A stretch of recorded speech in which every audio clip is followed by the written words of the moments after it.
So, holy crap. Colorado, what have you done? What have you done, Colorado? You went ahead and elected a Hickenlooper. A Hickenlooper. We already got two right-wing senators to begin with, a Republican, in the flesh and blood, and then a Democrat who pretends to be a Republican. And now we're going to get another Democrat who pretends to be a Republican. That's the senator we're going to... So, Hickenlooper won. John Hickenlooper won. So let's just rattle off some of these names here. Hickenlooper beat Romanoff 430,000 to 30,000 votes last I checked. And then Diane Bush, she won. She's a wonderful progressive. She's just getting a little bit old. But she beat Iacino. Iacino loses 43,000, 27,000. So Diane Bush won that race. Bush was in the State House, super progressive. She was the representative.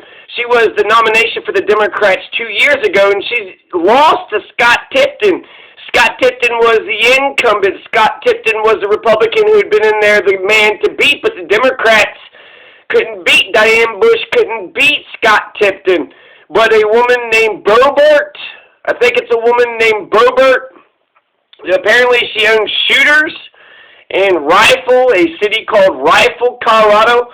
And in Rifle, Colorado, that's where Patrons open carry. So come to our restaurant. We all got guns. And Boebert beat Tipton. So the Democrats couldn't beat Tipton, but the Republicans beat Tipton. So you're going to have Boebert running against Diane Bush in November. Now, Boebert probably, pro-Second Amendment. She defied COVID-19 restrictions. Right, y'all, you're not going to take my freedom away. Don't tread on me. I ain't going to wear no mask. And she approves of QAnon conspiracy theory. So, just a couple notes. I'm sure there's a bigger story there. But that's, the fact that somebody beat Tipton, who the hell is that? Diane Bush lost to Tipton. And so the person that beat Tipton, you would think, would be even stronger than a Tipton. The narrative could be changed. Perhaps Boebert's too big of a radical, and now Bush is the nice, reasonable, common sense person. But, Boebert, that was a pretty remarkable upset for the Republicans. And that's a gamble. That's a big gamble for the Republicans. The Republicans must believe in Boebert to think that she's going to beat whoever the Democrats put up in November. So, fucking Stinking Pooper, he wins, right? Stinking Pooper wins, Diane Bush wins. The state representative for the 62nd District, Donald Valdez, beats Martinez. And I saw his phone number actually on his placard, Martinez, and he lost 782 to 354, so nearly double. And Martinez was endorsed by the Working Families Party and some other things. So Martinez had he also had a extensive platform, which I hope Donald Valdez takes a look at. Economic incentive, he's going to pass this law, that law, and he had specific, he's going to help the veterans out, especially the high suicide rate for veterans, and plus health care amongst, protecting local water rights and other things. Now, Donald Valdez is going to have to run against the Republican Logan Taggart in the general election. District 12, the biggest news for me in our district of the night, that Boebert, that's a Republican thing, so that means Diane Bush has a harder fight now. But Alonzo Payne, oh my God, Alonzo Payne beat Robert Willett. Alonzo Payne beat Robert Willett. Robert Willett is the current district attorney, will continue to be the district attorney until the year's end. But Robert Willett was appointed by Jared Polis at the beginning of this year because Krista became a judge. The former DA became a judge, so that left the open seat. Robert Willett was chosen to be in that seat by the governor. So he was the incumbent, but not really establishment. He's just, got to be the head, honcho, the top dog for 6 months now, so it's not like he was there for 4 years and got to do his agenda, but he was the deputy, for like 9 months, but then he deputy DA, but then he was a deputy DA elsewhere. So it's, I don't know much about Robert Willett at all. I don't know much about Robert Willett at all. I do know some things about Alonzo Payne, and Alonzo Payne is very, very progressive. So because there is no Bernie Sanders, now I'm just kind of grabbing onto any and every progressive that I can get. Diane Bush, she's good. She's good. She wasn't my pick, but she's good. And Donald Valdez, that was a conservative choice. I think, I knew Donald from 2 years ago. If Martinez, he had his phone number on it, so if I would have got that placard a little bit, or that little, flyer, mail-in flyer a little bit earlier, then perhaps I could have talked to him, and then perhaps he could have, actually won me over. He could have easily won me over. Just, give me 10 minutes of his time. That's that's it. I'm very, very cheap. Just 10 minutes of your time. No? Okay. So, Alonzo Payne. Okay, Alonzo Payne beat Robert Willett. He was endorsed by Bernie Sanders. He's a working families party. He's a very progressive person. He says he's got a libertarian bent because he works around here, but that's fine. Left libertarian, liberal conservative, this is what we all are anyways. But the fact that he's saying I'm very progressive, libertarian bent, well shit, that's just like me. He said he worked with Bernie Sanders, been working for change for a long time, a progressive Democrat, 6th generation, San Luis Valley. So he's been here for, I bet you, more than 6 generations. I bet he's been here 14,000 years. But, so I want to end off with Alonzo Payne because I'm actually, excited about it. Now, he's not perfect, but it's awesome. It's always great to get a super progressive in office. Now, let's go to John Hickenlooper. Why is this such a bad? So he's a neoliberal. He's a neoliberal piece of shit. Cory Gardner went ahead and fought against the Cole memo with Jeff Sessions talking about taking marijuana and, re-legalize, just, going into the states and saying, shutting the states that have legalized marijuana down. So Jeff Sessions had floated the idea of, shutting the marijuana states down. And Cory Gardner, who is, the Republican senator, terrible senator, awful, just picks all the wrong issues most of the time, but he said he'd vote for legal marijuana on a federal level, and he stood up to Jeff Sessions over his Cole memo. He gave a big speech in Congress. So when it comes to marijuana, Hickenlooper, his claim to fame was that he's Mr. Colorado. He is Mr. Marijuana. He didn't run on it, but it was legalized, and then he became the governor, so he was the governor that overlooked oversaw and supervised the legalization of marijuana here in Colorado. So John Hickenlooper is going to rise, rise on marijuana, but when it comes to a federal level, he's only talking about decriminalization. He's only talking about decriminalization, not legalization.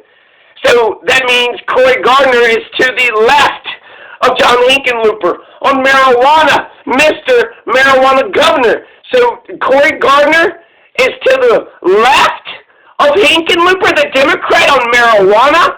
And guess what? I wonder how many other things there are. These damn neoliberals, they think they're so smart because they're like, I'm actually more conservative than the Republican. I'm actually more of a Republican than the Republicans are. If you're more of a Republican, then you should be a fucking Republican. Why are you a Democrat? I want liberal Democrats, progressive Democrats, and conservative Republicans. That makes sense. Why are you a Democrat if you're a goddamn conservative? Get out of my party, conservatives. We're all liberal conservative, but you're mostly... Okay, so anyways, so he's wrong on everything. Hickenlooper is wrong on Social Security. He's probably going to cut it. He's wrong on ICE, so we're going to have still kids in cages. Recognizes ICE has been an unmitigated disaster, but he's not going to, he's not going to AOC ICE. No, sirree. Maybe just like, tinker with it a little bit. He's against the Green New Deal, says it's too socialistic. Hickenlooper was the anti-Bernie Sanders. Hickenlooper stopped Bernie. He was part of the Stop Bernie Brigade. And typically, stop X, you bet on X. But, Bernie lost, so Hickenlooper, fantastic, right? So he doesn't have a heartbeat, right? He's wrong on Social Security, probably will cut it. Wrong on the Green New Deal, wrong on marijuana, wrong on ICE. He's also wrong on the Electoral College. We got to get rid of that damn thing, but he's sitting there saying, no, we got to keep this. The slave owners, I'm sure they had, good sense. What happened to George Floyd? Don't ask Hickenlooper. He thought he got shot. No, there was a knee on his neck, Hickenlooper. He's wrong on ICE. George Floyd Electoral College is wrong on reparations and fracking. He's wrong on defunding the police. He's wrong on demilitarizing the police. We need to demilitarize the police. The police are out of control. They need to be held to account. Colorado just passed that law. So Alonzo Payne, that's good for the San Luis Valley that we got ourselves an Alonzo Payne who's going to make sure that the police are held to account. If they commit a crime, then they go through the same criminal justice system that the rest of us have to go through. You commit a crime, especially, a felony, especially a heinous major crime. So Hickenlooper's wrong when it comes to, to the police. He's wrong on Social Security, wrong on health care. When is America going to get ourselves some health care? He's wrong on the Green New Deal. He's wrong on, ICE, Social Security, marijuana. He's wrong on a lot of things. He's wrong on a lot of things. And I think actually there's only one person that can lose to Cory Gardner this November, and that's John Hickenlooper. John Hickenlooper is, I guess, I don't know. It's just bullshit that you're going to give me the top of the ticket for, Colorado. Excuse me. Colorado is a Bernie Sanders state. Colorado is super duper progressive. It's definitely a blue state, but it needs to be a progressive state. But apparently we got a bunch of douchebag neoliberals here too. We got a bunch of douchebag neoliberals, and a douchebag neoliberal is heading the top of the Democratic ticket. So we got to make the rest of the ticket a bunch of douchebag neoliberals too? So just have a resounding, maybe one wins, one doesn't. Like, what are we doing? What is this? I want a progressive, because you know what they stand for, and they actually stand for something. Hickenlooper, it wasn't the progressive. He stands for nothing. He stands for just to the, right of Romanoff. Just to the right of Romanoff. I'm not, So, yeah, the stinking pooper. That's what we got to expect. Not only will we, maybe lose in November as the Democrats, but we could also get ourselves a neoliberal piece of shit in there that would vote, every way. What's Donald Trump think on ICE? Well, and when it comes to Hickenlooper and Donald Trump, they both agree on the Green New Deal being too socialistic. They both agree Social Security needs to be cut. They both agree marijuana, don't legalize it. They both agree that ICE, you got to keep ICE and keep throwing kids in cages. So the Electoral College got to keep the Electoral College. Donald Trump and John Hickenlooper agree on so many things. Demilitarize the police? No, can't do that. What? Universal health care? No, can't do that either. So John Hickenlooper is just wrong all over the place. Now who's right? Who is right is Alonzo Payne. Now I'm going to criticize him here in a second, so don't get me wrong. Super excited. Whereas John Hickenlooper makes me sad and depressed, Alonzo Payne makes me excited, and I'm inspired. He's a very progressive person, has a libertarian bent, right? He's a progressive Democrat, 6th generation San Luis Valleyan. Bernie Sanders endorsed. So I asked him a couple questions. So his platform, he ran on money bail reform. So he's sitting there saying, money bail, it's too expensive. So I don't know exactly how he's going to do bail now if we're not going to do money bail. So money bail reform, if you don't have the money, then you stay locked up until your trial. And if you're innocent, well, shit, you're locked up, for 2 weeks. You got to make money in this, So money bail reform was a big thing. He's going to be transparent, open. He says he's going to prosecute the cops who break the law, which is consistent with the Colorado law that says no qualified immunity. Cops can be sued up to $25,000 personal liability now. No qualified immunity. Cops can be sued. And then body cameras, too. Also, in 21 days, they got to release. But also, the grand jury. The grand jury has to give a report. You buried the damn thing? That cop murdered a person and you buried the thing? You got some explaining to do. Grand jury, that's a step in the right direction. That's how cops get away with murder in America. The grand jury buries it. The grand jury is there to make sure there's no frivolous, felonies. They can't just pass out felonies to any person and every person. So the grand jury is there to protect you and me, not to make sure that people who kill and murder others get away with it. So this is fantastic. Actually, coming from Kentucky, none of the attorneys or judges, they ever said nothing. They never said anything about anything. You had no idea what they just said that they were fair. Hey, guy, trust me, I'll be fair.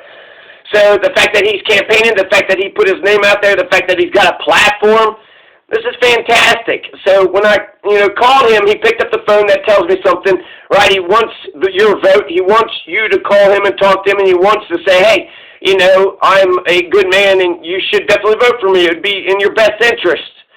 So I did that, and I found out that he says he's in favor of the rule of law, which means that the law applies to everybody. If you kill a person, it doesn't matter if you're rich or poor, powerful or powerless, then that's illegal. So he agrees with the rule of law, and he even said, well, yeah, I'm a lawyer, but, lawyers are not known to be Mr. and Mrs. Ethics, right? So I do need to know, okay, you're a lawyer, do you think poor people have rights? But that's his whole thing. So he was saying we got to stop criminalizing the poor. We're throwing way too many of our local brown folks in jail. I think he said 80% of the people in jail are brown folks. And he's saying that the major reason is just an overzealous prosecution. So he's saying that, there's criminals out there, but the system is just eating people alive. So he says yes to the rule of law. He's going to guarantee that all citizens have a public defender, so citizens aren't going to get bulldozed over just because they don't know their rights or don't know what's going on. They're not going to just be forced to accept charges, especially they're innocent until proven guilty. He says he believed that you're innocent until proven guilty. So a whole bunch of stuff, right? Transparent and open. You're guaranteed to have a public defender. He's going to prosecute the cops who break the law. That's a major change. He's going to utilize mental hospitals and substance abuse treatment centers more than punitive jail. So actually, fit the punishment with the crime, right? Oh, they're crazy? Well, don't send them to jail. Oh, they have a substance addiction, well, don't send them to jail, put them in, in their respective corners. And then he also says that there's 3 other ways that the courts could take up your case if a cop doesn't. So you call a cop comes out, you don't know what you're talking about, that's not a crime, I'm lazy, I don't want to do it. So a lazy cop doesn't take up your case, what can you do? He says you could go pro se, you can petition the Attorney General, and then you could petition the DA, which would be him. Now, these are possible, just tiny little policy problems. It didn't seem like Alonzo Payne knew about the hierarchy of law. So when it comes to hierarchy of law, the law, when a person says, what is the law, define the law. So the law in Colorado would be Colorado law, right? And Colorado law encompasses a lot of laws. You still got your rights and freedoms from the U.S. Constitution. You also got the rights and freedoms from the Colorado Constitution. You also got 30,000, pages of Colorado code, and probably just as many, if not more, of federal code. So you got a shit ton of laws just right there, right? That would just be the beginning. But then you got dog law, then you got bird law, then you got horse law, then you got, domestic rights, divorce law, then you got personal injury law, then you got, and that's, he says that, they specialize. But ultimately, I feel like we should be on the same page. How are citizens supposed to know what the law is and what it isn't if it takes a lawyer to represent you in court? And that's another possible problem. He says that basically, a lawyer is just like a plumber. No, they're not. Lawyers are parasites. They are not like plumbers. Plumbers actually do work, but lawyers feast off the problems and miseries of others. At least most of the lawyers I know. Perhaps Alonzo Payne is different. There's always exceptions to the rule. But lawyers are terrible. Lawyers are awful. They get paid whether you win or lose. They don't care if you win or lose. So I was asking, how can a citizen get a say-so in court? And then he was saying, well, they're kind of like a plumber. They're a professional expert, and a professional expert is needed. So, he's going to be a prosecutor, so he's going to be a progressive. I wonder, he could go after the white-collar criminals. He could go after the powerful and the wealthy people who break the laws. That would be super progressive as a prosecutor. And in cash money bail is, I would like to know what he actually means by that specifically, because that's remarkable. I like the intentions of it. I like the sentiments.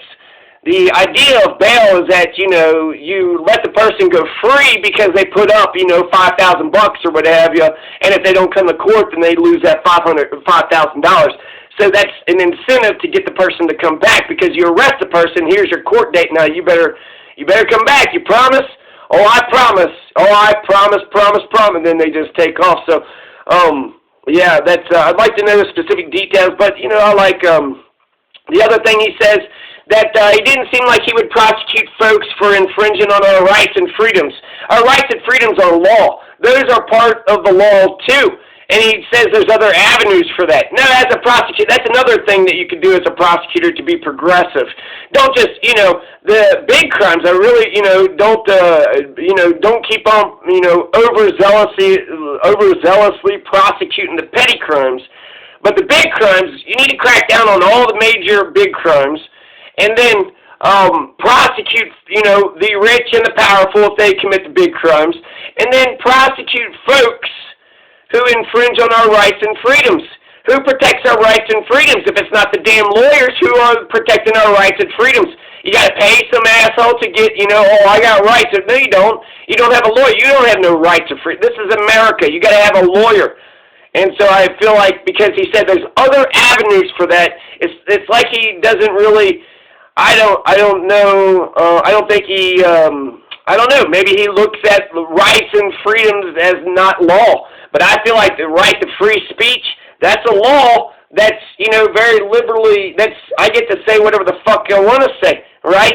So I interpret the freedom of speech very liberally. So that's a law. You know, everybody has a right to speak.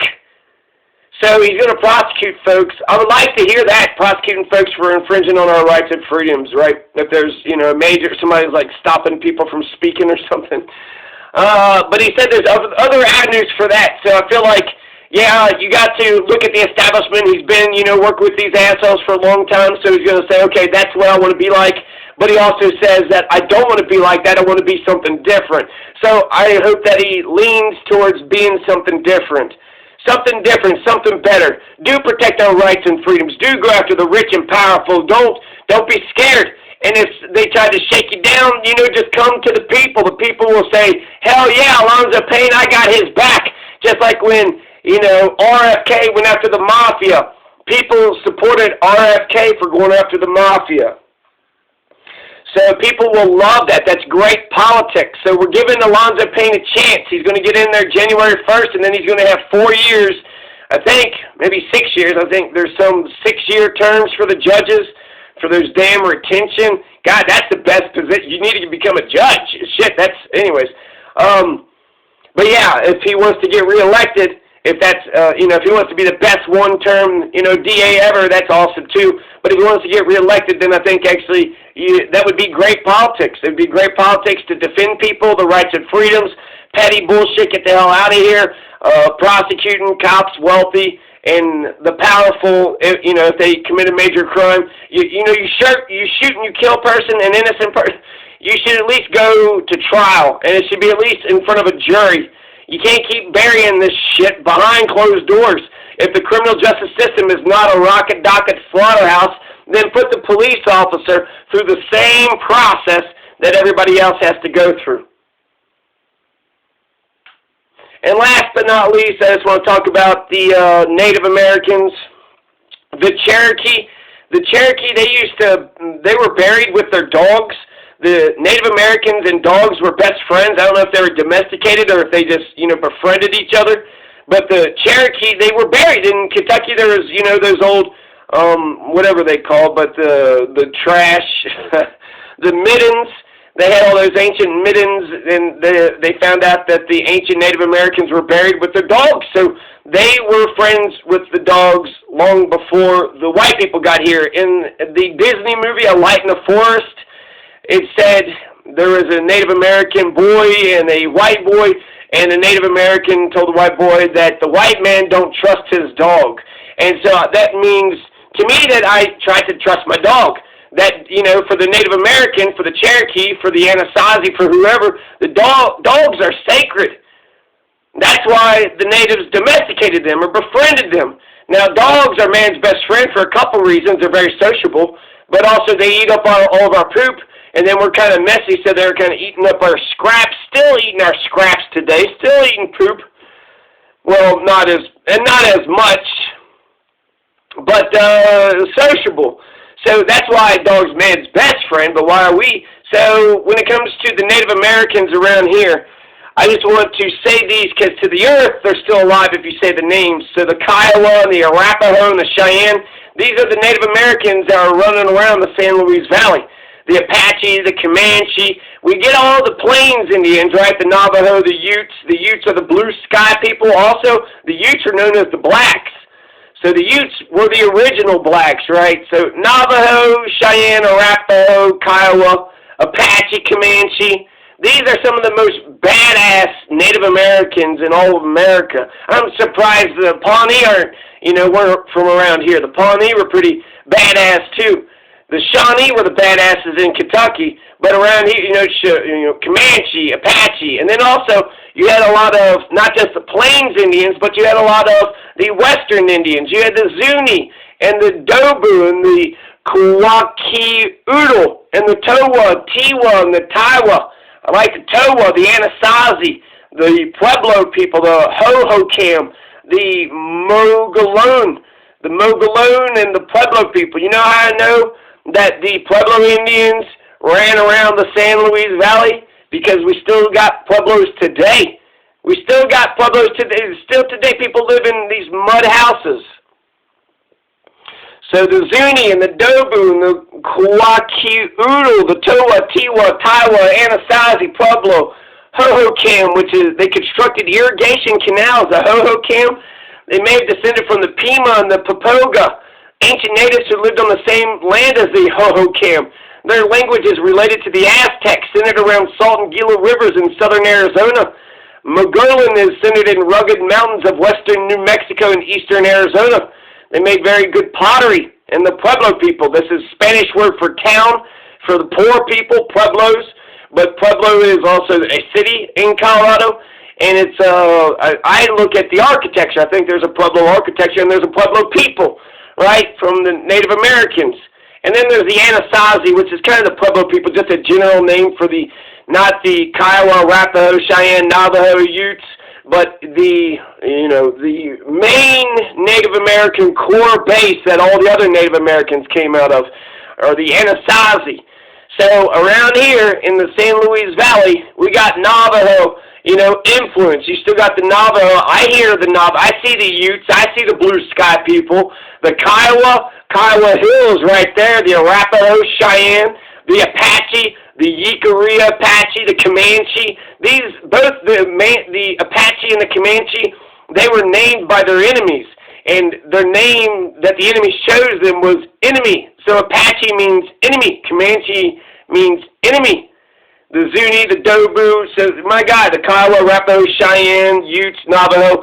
So I feel like if I'm, as a pale-skinned person, this is who, when I say who do I, recognize, who do I identify with when it comes to the history of this country. It's not the Spanish conquistadors. It's not the English conquistadors. It's not the French or the Swedish or the Dutch conquistadors. No. It's the Apache and the Comanche and the Navajo. And yeah, they're prehistoric and they had a bunch of, old, archaic, just old, customs that probably should have died out. But when it comes to cultural regeneration, having feathers in your hair, having war paint, riding around on horses and tomahawking, and just, the Native Americans, I love the idealized, viewpoint that I have of the Native Americans. They fought each other, but they were communistic. They were one with the land. They had common hunting grounds. If, they kidnapped somebody prisoner, they would adopt you into their family. When it comes to all the, a dead deer, they would use every piece of it. And then they would thank the Great Spirit for offering, this dead deer for them to continue to live. So the Native Americans, my idealized perspective, I love my idealized perspective of the natives. The genocide is absolute bullshit. The whites could have integrated, straight off from the beginning, and but that didn't happen, and so that's caused problems up until today. So, yeah, the TOA, you might not think